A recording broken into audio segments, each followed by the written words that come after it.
ओम शांति। इस कहानी के रहस्य को समझ लिया तो जीवन में आप कभी दुखी नहीं होंगे। दुखी लोग एक बार इसको जरूर सुनें। हमारे जीवन में दुख आता कहाँ से है, दुख की शुरुआत कैसे होती है और हम परेशान क्यों हो जाते हैं, हमारे जीवन की वास्तविक वैल्यू क्या होती है और अपनी वैल्यू को कैसे बढ़ाना है, इस बात को हम समझते नहीं हैं और दुखी रहते हैं और परेशान हो जाते हैं।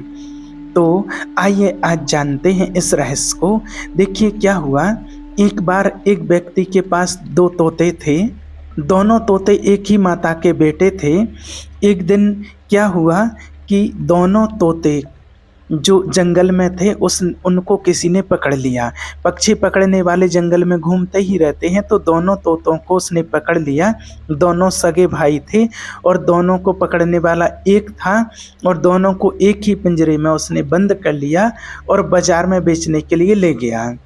तो क्या हुआ, जब वो बेचने गया तो एक तोते को किसी कसाई ने खरीद लिया और जो दूसरा तोता बचा था उसको बेचने के लिए वो आगे निकला। तो एक संत जी ने देखा तो उनको दया आ गई कि पिंजरे में बंद है, मेरी कुटिया में जाएगा तो राम राम सुनेगा तो इसका भी कल्याण हो जाएगा। ऐसा समझ करके तो एक तोता साधु ने खरीद लिया। अब क्या हुआ कि एक तोता रहता है साधु की कुटिया पर, एक रहता है कसाई के घर में।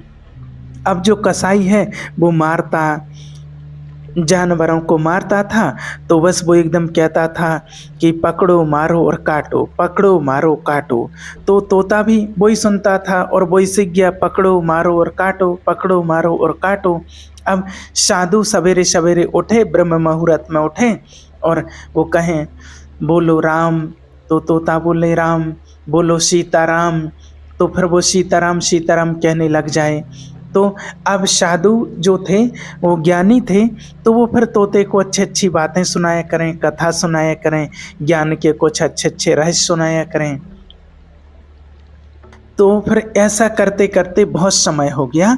तो अब क्या हुआ कि संत जी ने एक बार सोचा कि इस तोते को अब उड़ा दिया जाए, ये तो बहुत ज्ञानी हो गया है, अच्छा बन गया है और इसको उड़ा दें, ये क्यों बंद रहे।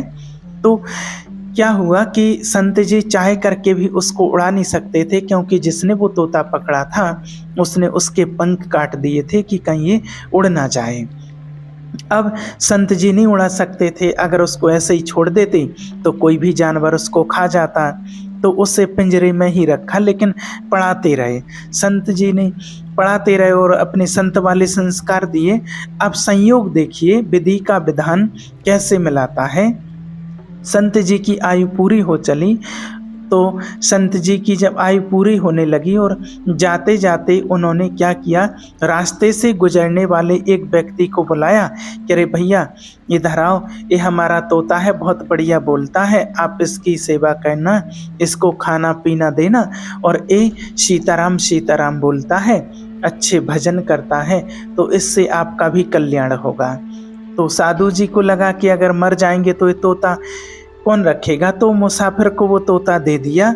और देखिए संयोग से वो मुसाफिर कोई और नहीं था, वो कसाई ही था, जिसके पास ऑलरेडी पहले से एक तोता था, वो कसाई ही था।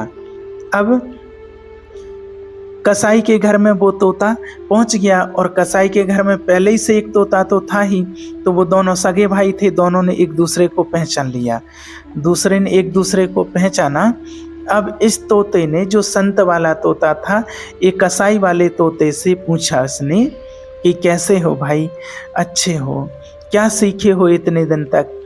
तो वो कहता है पकड़ो मारो और काटो, ये सीखा है। 3 बातें, पकड़ो मारो काटो, ये 3 बातें सीखी हैं। तो संत वाला जो तोता था उसने कहा कि तेरा इससे कल्याण नहीं होगा, अब जो मैं बोल रहा हूँ वो सुन, बोल सीताराम। उसने कहा कि बोल सीताराम उस तोते से।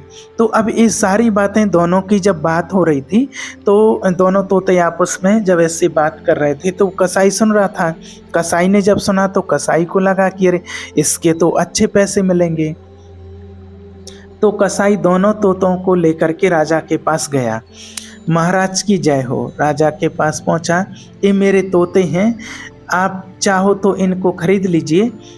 तो राजा ने कहा अच्छा कितने का दिया है? तो बोले ये तोता तो है, जो उसका तोता था वो 1 रुपये का, कि बोले ये तो 1 रुपये का है, अपना वाला तोता का है 1 रुपये का है, और ये जो दूसरा वाला तोता है इसका 1 लाख रुपए लूँगा। राजा बोला पागल हो गया है क्या? 1 रुपये में और 1 लाख में अंतर नहीं समझता? बोला हाँ महाराज, खूब अच्छी तरह से समझता हूँ, इसीलिए तो बोल रहा हूँ। राजा बोले दोनों तोते तो एक से हैं, फिर इतना अंतर कैसे है? तो कसाई बोला महाराज आप तो रख लो, 2-4 दिन रखना, उसके बाद में पैसा दे देना। आपको लगे कि इस लायक है तो पैसे दे देना, नहीं तो मैं वापस ले जाऊंगा। राजा बोला ठीक है, ये बात ठीक है, और मैं 2-4 दिन रखता हूँ, फिर कीमत बाद में दे दूंगा। उसने कहा ठीक है। कसाई वापस आ गया। अब क्या हुआ कि जो 1 रुपये वाला तोता था उसको तो पिंजरे में राजा ने अपने द्वार के दरवाजे के बाहर लटका दिया, और जो 1 लाख रुपए वाला तोता था उसको अपने कमरे में रखा, अपने रूम में जहाँ राजा रहता था। देखूं तो इसमें ऐसी क्या विशेषता है? अब जब राजा के कमरे में जो तोता था वो साधु वाला तोता था, जैसे ही सवेरे के 4 बजे ब्रह्म मुहूर्त का समय हुआ और तोते ने संत जी से सीखा हुआ एक दोहा बोला। तोते ने कहा राजा राजा सोकर क्या करे, उठकर जपो मुरारी। एक दिन तो है शोभना, लंबे पैर पसार। तोते ने क्या बोला? तोते ने कहा राजा उठो, सुबह के 4 बज गए हैं, राजा सोकर अब क्या सो रहे हो, अब सोकर क्या करोगे, जागो और उठो, और उठ करके जपो मुरारी। हे नाथ गोविंद, श्री कृष्ण गोविंद हरे मुरारी, श्री कृष्ण गोविंद हरे मुरारी, हरि हरि जपो। जपो, एक दिन तो शोभना ही है, एक दिन तो सो ही जाना है, ऐसे ही लंबे पांव पसार करके ऐसे सो जाना है। एक दिन सब ऐसी नींद में सोएंगे कि आग लगी रहेगी, हम जलते रहेंगे, फिर भी हमारी नींद नहीं खुलेगी। अभी तो कोई खांस दे तो नींद खुल जाती है, अभी तो कोई जरा छू दे तो नींद खुल जाती है, फिर तो जलते रहेंगे, हमारे हाथ पांव में आग लगी रहेगी, फिर भी हम नहीं जागेंगे। ऐसी नींद सो जाएगा राजा एक दिन। जाग राजा जाग, चल मेरे संग बोल, श्री कृष्ण गोविंद हरे मुरारी, हे नाथ नारायण वासुदेवा। राजा उस तोते की बात से बड़ा प्रभावित होता है। ऐसी बात तो मुझे किसी साधु संत ने भी नहीं आज तक सुनाई है। तोते के सामने हाथ जोड़ करके बोला राजा, बैठ गया और कहा और सुनाओ। और राजा ने राजा से कहा कि हे राजन, तुम जानता है तेरे सिर पर कोई घूम रहा है। तो राजा ने सिर के ऊपर हाथ रखा, बोले अभी तो कोई नहीं है। तोता बोला ना राजन, तुझे दिख नहीं रहा है। राजा बोला कौन दिख रहा है? तो तोता ने बोला कि हे राजन, तुम्हारे सिर पर काल घूम रहा है। कौन घूम रहा है? काल। कहा तोता ने कि काल घूम रहा है और वो इंतजार कर रहा है, तुम्हारी प्रतीक्षा कर रहा है, और जो तुम्हारा समय निकलता जा रहा है वो निगलता जा रहा है, और जब समय पूरा हो जाएगा तो तुम्हें वो पूरा निगल जाएगा और तुम्हारे प्राणों को हर के चला जाएगा। अभी जो तुम्हारी आयु इतनी चली गई है वो समझो कि राजन काल के गाल में चला गया है। अब जो बचे हैं बस कुछ समय वो ही बाकी हैं। आपने ऐसी स्थिति होती है इंसान की, देखिए कभी सांप ने मेंढक को पकड़ा हो और मेंढक को सांप खाता है, और उस खाते हुए मेंढक को आपने कभी अगर देखा हो सांप को, सांप बरसात के टाइम पर मेंढक को पकड़ लेता है, देखा होगा, शायद कई लोगों ने देखा होगा। सांप मेंढक को पकड़ता है तो वो क्या करता है, आधा मेंढक सांप के मुंह के अंदर रहता है और आधा जो मेंढक रहता है वो बाहर निकला हुआ रहता है, बाहर निकला रहता है। सांप के मुंह में आधा अंदर दबा है और आधा बाहर निकला है, लेकिन जैसे ही बाहर जो कीट पतंगे कीड़े घूमते रहते हैं तो वो मेंढक उन्हें भी खाता है। मेंढक दवा किसके मुंह में है? काल के, सांप के मुंह में, लेकिन फिर भी वो अपनी जीभ लपलपाता है कि उसको कोई मिल जाए तो तुरंत खा लेता है। सोचिए कि खुद खब रहा है सांप से, काल के मुंह में है, लेकिन उतनी देर में भी वो कुछ पाना चाहता है, कुछ खाना चाहता है, वो मेंढक खाना चाहता है। तो कौन समझाए उसको कि अब तो तुम गए हो, गया ही है। ऐसे ही समझो कि एक हम लोग हैं, ये सांप कौन है? काल, काल के मुख में है सब, काल के मुख में समझो कि दबे हुए हैं, निगल रहा है धीरे धीरे। काल रूपी सांप आधा तो निगल भी चुका है। जब आप छोटे थे तो आपके गाल चेहरा फूले फूले थे, सब कुछ तंदुरुस्त थे। अब चिपके चिपके तो क्या हो रहा, निगल ही तो रहा है ना, ये धीरे धीरे निगल रहा है। आधा निगल चुका है काल, किसी को 25%, किसी को 50%, किसी को 75%। अब जो बचा है और वो भी निगलता ही जाएगा। लेकिन सभी आप इस दुनिया में, हम सभी अपनी अपनी जीभ लपलपा रहे हैं, आप सभी अपनी अपनी जीभ को लपलपा रहे हैं कि यहाँ वहाँ अभी भी आपका मन भोगों में और संसार के सुखों में लगा हुआ है। जबकि आपको चाहिए कि काल के मुख में दबे हैं तो अब सबसे मन हटा करके उस परमात्मा को याद कर लें, भगवान को याद कर लें, भगवान का ध्यान कर लें। जाते जाते तो हमारा कल्याण हो जाएगा, हमें मुक्ति मिल जाएगी। तो उस तोते ने जब समझाया कि तेरे सिर पर काल मंडरा रहा है राजन, तुम भगवान की शरण में क्यों नहीं जाता है? उस तोते ने आंख खोल दी, राजा की आंख खोल दी। राजा को लगा कि अरे ये तोता तो 1 लाख में भी सस्ता है, ये तो करोड़ों का है, ये तो बातें अच्छी करता है, अच्छा काम कर रहा है। अब जो राजा ने सोचा कि ये तो बहुत अच्छा तोता है और इस तोते ने तो मेरी आंखें खोल दी, और अब मैं उस तोते से मिलूं जो 1 रुपया का है, जो दरवाजे पर लटका हुआ है। तो राजा बाहर आता है और जैसे ही दरवाज़ा खोला और उसने देखा कि कोई आ रहा है, जोर से आवाज़ लगाई कि अरे पकड़ो, मारो और काटो। राजा को देखते ही ऐसी आवाज़ लगाई कि, और देख जो राजा ने आवाज़ सुनी ऐसे कि पकड़ो, मारो और काटो, तो राजा आवाज़ सुन करके भागा अंदर की ओर, कह रहे कोई पकड़ ना ले। तो वो अंदर चला गया राजा, और फिर समझ गया कि अरे ये तो 1 रुपया के लायक भी नहीं है, ये तो फ्री में भी महंगा है। तो अब आप बताइए कि आपकी कीमत कहाँ से तय होती है?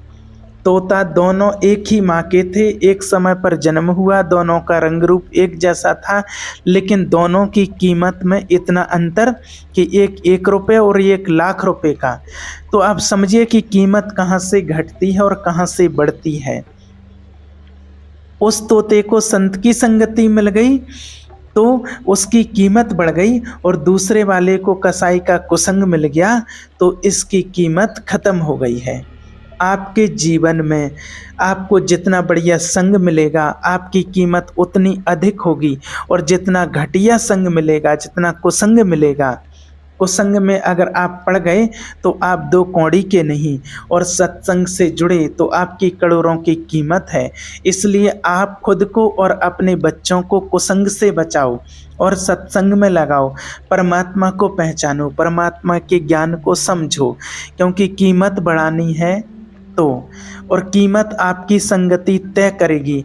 आपका बैठना उठना किनके साथ है, आपका रहन सहन कैसा है। संगत से गुण आत हैं, संगत से गुण जाएं, लोहा जड़ा जहाज में, पानी में उतराए। इसलिए अपनी कीमत को बढ़ाना है तो परमात्मा का संग करना है, और परमात्मा का संग कर लिया, परमात्मा के हाथ में अपना हाथ दे दिया और परमात्मा का, भगवान का संग कर लिया तो आपकी कीमत बढ़ जाएगी। और परमात्मा हमारी इतनी वैल्यू बढ़ा देता है कि आप 21 जन्म तक पूजनीय लायक बन जाते हो, 21 जन्म तक आप पूज्य आत्मा बन जाते हो, पूजे जाते हो। इतनी वैल्यू परमात्मा हमारी बढ़ा देते हैं। तो इस बात को समझिए और अपनी वैल्यू को समझिए, और आप परमात्मा का ध्यान कीजिए और अपने बच्चों को अच्छी संगति में लाइए। अच्छी संगत से, परमात्मा की संगत से आपकी उन्नति होती है और आपका कल्याण होता है। आपकी आत्मा शुद्ध और पवित्र बन जाती है। देखिए, एक बार राजा जनक जी ने अष्टावक्र जी से कहा कि आप मेरा कल्याण कितनी देर में कर लोगे, मेरा उद्धार, मेरा कल्याण कितनी देर में कर दोगे। तो अष्टावक्र जी ने कहा कि जितना समय घोड़े के ऊपर चढ़ने में लगता है, मतलब कि राजा जितनी देर में घोड़े पर चढ़ता है, घोड़े के दोनों तरफ एक पैरदान होता है पाँव रखने के लिए, पाँव फंसाने के लिए एक लोहे का होता है जिसमें पाँव फंसाते हैं घोड़े पर बैठने के लिए, और फिर पाँव फंसा करके थोड़ा सा हल्का सा जोर लगा करके दूसरा पाँव दूसरी तरफ घोड़े के रखते हैं। तो आप बताइए कि एक घोड़े के ऊपर बैठने में घुड़सवार को, माना हम आप सब आम आदमी हैं जो घोड़े पर बैठना नहीं जानता है, आम आदमी हैं, तो उसको तो टाइम लग सकता है घोड़े पर बैठने के लिए, पर जो घोड़े का मास्टर है उसे कितना टाइम लगेगा घोड़े के ऊपर बैठने में, आप बताइए।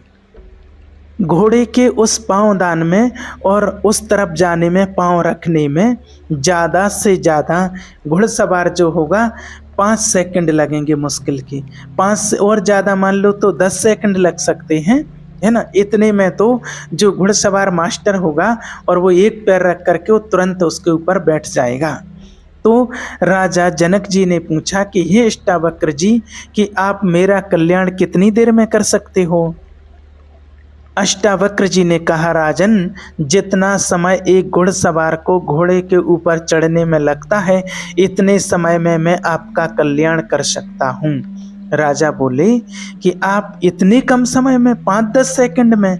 बोले, हाँ राजन, लेकिन एक शर्त है मेरी कि मेरे पास आप 5 सेकंड 10 सेकंड के लिए आ जाना, मैं आपका कल्याण कर दूंगा, लेकिन शर्त है कि आप अपने मन को साध करके आना, आप अपने मन को कंट्रोल करके आना, साध करके आना, मन को जीत करके आना, कंट्रोल करके आना। यदि आपका मन यहाँ वहाँ भाग रहा है तो उससे आप कंट्रोल कर लो, महीने भर में, 2 महीने, साल में, 2 साल में, 10 साल में, और जब आपका मन कंट्रोल हो जाए तो मेरे पास आ जाना। जिसका मन कंट्रोल हो गया, जिसका मन सध गया, उसका तो 5 सेकंड में भी कल्याण हो जाएगा। इसलिए सबसे पहले अपने मन को कंट्रोल करना है। शिव बाबा भी हमें यही शिक्षा देते हैं, रोज रोज समझाते हैं कि मन जीते जगत जीत। ऋषि मुनियों ने भी कहा है कि जिसने मन को जीत लिया, जिसने अपने मन को कंट्रोल कर लिया, वो जगत को जीत सकता है और जगत को जीत लेता है। इसलिए हमें अपने मन को जीत करके जगत जीत बनना है, अपने मन को कंट्रोल करना है, अपने मन को साधना है, तो आप जो चाहें वो प्राप्ति कर सकते हैं और आप फिर जीवन में कभी दुखी नहीं होंगे, क्योंकि दुख की जो उत्पत्ति होती है वो मन के विचारों के कारण ही होती है। और जब आप अपने मन को कंट्रोल कर लेंगे तो कोई नेगेटिव विचार नहीं आएंगे, तो आप जीवन में कभी दुखी नहीं होंगे। ओम शांति।